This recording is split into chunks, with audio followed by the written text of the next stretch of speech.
এটা আমি এখানে সব ধরনের মশলা দিয়ে দেশি মুরগি ম্যারিনেট করে রেখেছি। এখানে মশলা দিয়েছি পেঁয়াজ কুচি, আদা পেস্ট, রসুন পেস্ট, জিরার গুঁড়া, ধনিয়ার গুঁড়া, লাল মরিচের গুঁড়া, কাশ্মীরি মরিচের গুঁড়া, দারুচিনি, এলাচ, লং সব কিছু দিয়ে সুন্দর করে ম্যারিনেট করে রেখেছি। এর মধ্যে শুধু তেল দিইনি। এখন আমি এই যে প্রেশার কুকারে রান্না করব, কারণ সময় লাগবে অনেক, ওই জন্য আমি আগে প্রেশার কুকারে দিয়ে নিই, তারপরে যতটুকু পরিমাণ মতো অয়েল লাগে দিব। আমি এই যে পরিমাণ মতো তেল দিয়ে দিব।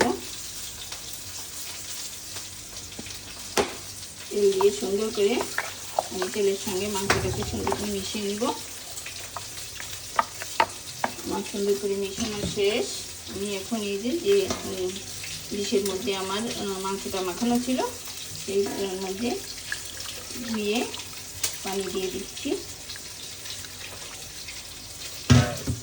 এখন এটাও মিশিয়ে দিব একটু পানির সাথে সুন্দর করে।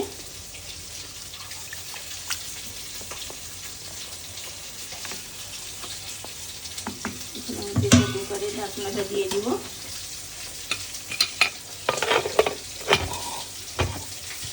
কমপ্লিট। এখন বসিয়ে দিব। চুলাটা ধরিয়ে যে প্রেসার কুকার চড়িয়ে দিয়েছি। কয়েকটা সিটি দেওয়ার পরে প্রেসার কুকার ঢাকনাটা খুলে দিব।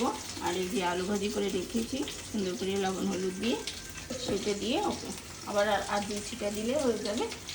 এভাবে মাংস ম্যারিনেট করে খেয়ে দেখবেন, দেশি মুরগি খেতে অনেক মজা লাগে। ধন্যবাদ সকলে, ভালো থাকবেন, সুস্থ থাকবেন।